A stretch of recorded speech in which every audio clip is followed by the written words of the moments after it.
Bienvenue sur Classique en lecture. Le prince spirituel de Jeanne-Marie Le Prince de Beaumont, des contes du magasin des enfants, lu par Ezoa. Il y avait une fois une fée qui voulait épouser un roi. Mais comme elle avait une fort mauvaise réputation, le roi aima mieux s'exposer à toute sa colère que de devenir le mari d'une femme que personne n'estimait.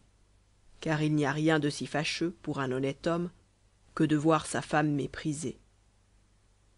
Une bonne fée, qu'on nommait Diamantine, fit épouser à ce prince une jeune princesse qu'elle avait élevée, et promit de le défendre contre la fée Furie. Mais peu de temps après, Furie ayant été nommée reine des fées, son pouvoir, qui surpassait de beaucoup celui de Diamantine, lui donna le moyen de se venger. Elle se trouva aux couches de la reine, et doua un fils qu'elle mit au monde d'une laideur que rien ne put surpasser. Diamantine, qui s'était cachée à la ruelle du lit de la reine, essaya de la consoler lorsque Furie fut partie. « Ayez bon courage, lui dit-elle. Malgré la malice de votre ennemi, votre fils sera fort heureux un jour. Vous le nommerez spirituel, et non seulement il aura tout l'esprit possible, mais il pourra encore en donner à la personne qu'il aimera le mieux. » Cependant, le petit prince était si laid qu'on ne pouvait le regarder sans frayeur. Soit qu'il pleurât, soit qu'il voulût rire, il faisait de si laides grimaces que les petits enfants qu'on lui amenait pour jouer avec lui en avaient peur et disaient que c'était la bête. Quand il fut raisonnable, tout le monde souhaitait de l'entendre parler, mais on fermait les yeux, et le peuple, qui ne sait pas la plupart du temps ce qu'il veut, prit pour spirituel une haine si forte que la reine ayant eu un second fils, on obligea le roi de le nommer son héritier.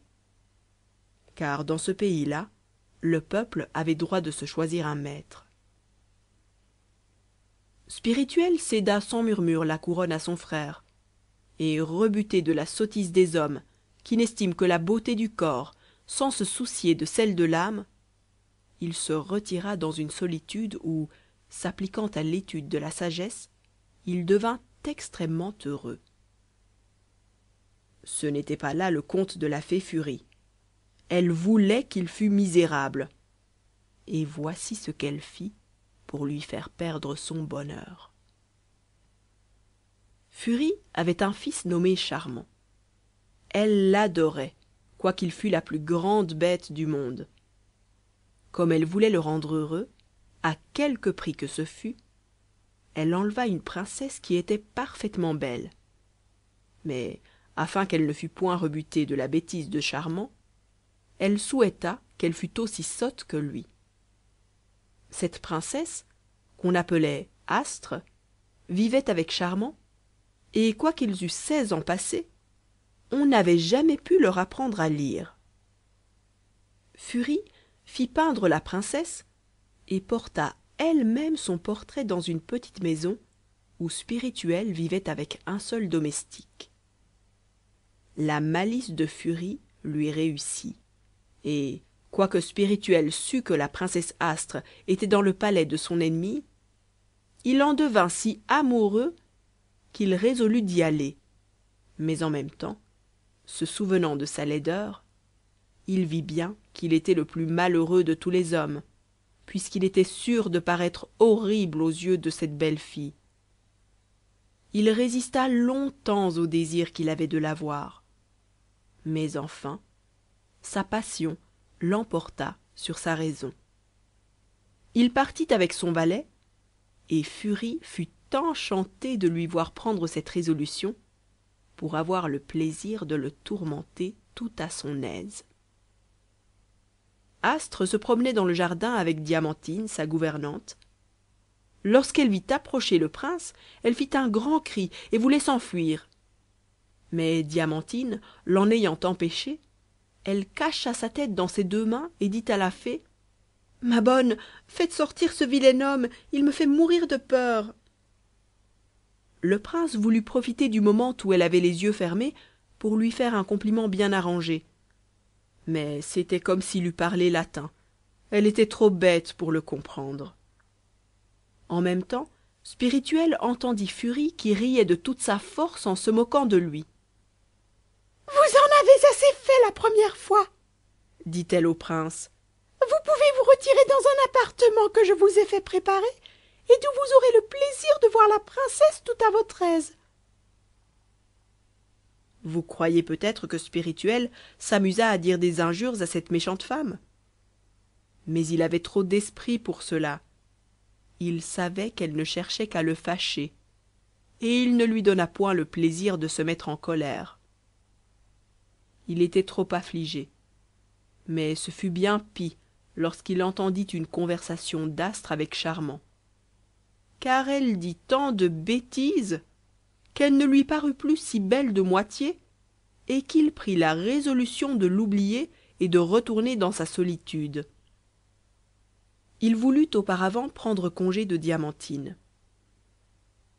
Quelle fut sa surprise lorsque cette fée lui dit qu'il ne devait point quitter le palais et qu'elle savait un moyen de le faire aimer de la princesse. « Je vous suis bien obligé, madame, » lui répondit Spirituel, « mais je ne suis pas pressé de me marier. J'avoue qu'Astre est charmante, mais c'est quand elle ne parle pas. La fée Furie m'a guéri en me faisant entendre une de ses conversations. J'emporterai son portrait, qui est admirable, parce qu'il garde toujours le silence. » « Vous avez beau faire le dédaigneux, dit Diamantine, votre bonheur dépend d'épouser la princesse. Je vous assure, madame, que je ne le ferai jamais, à moins que je ne devienne sourd. Encore faudrait-il que je perdisse la mémoire. Autrement, je ne pourrais m'ôter de l'esprit cette conversation. J'aimerais mieux 100 fois épouser une femme plus laide que moi, si cela était possible, qu'une stupide avec laquelle je ne pourrais avoir une conversation raisonnable, et qui me ferait trembler quand je serais en compagnie avec elle, par la crainte de lui entendre dire une impertinence toutes les fois qu'elle ouvrirait la bouche. « Votre frayeur me divertit, » lui dit Diamantine. « Mais, prince, apprenez un secret qui n'est connu que de votre mère et de moi. Je vous ai doué du pouvoir de donner de l'esprit à la personne que vous aimeriez le mieux. Ainsi, vous n'avez qu'à souhaiter. Astre peut devenir la personne la plus spirituelle. Elle sera parfaite alors, car elle est la meilleure enfant du monde et a le cœur fort bon. »« Ah, madame, dit Spirituel, vous allez me rendre bien misérable. Astre va devenir trop aimable pour mon repos, et je serai trop peu pour lui plaire. Mais n'importe, je sacrifie mon bonheur au sien, et je lui souhaite tout l'esprit qui dépend de moi. »« Cela est bien généreux, dit Diamantine, mais j'espère que cette belle action ne demeurera pas sans récompense. Trouvez-vous dans le jardin du palais à minuit. C'est l'heure où Furie est obligée de dormir, et pendant 3 heures, elle perd toute sa puissance. » Le prince s'étant retiré, Diamantine fut dans la chambre d'Astre.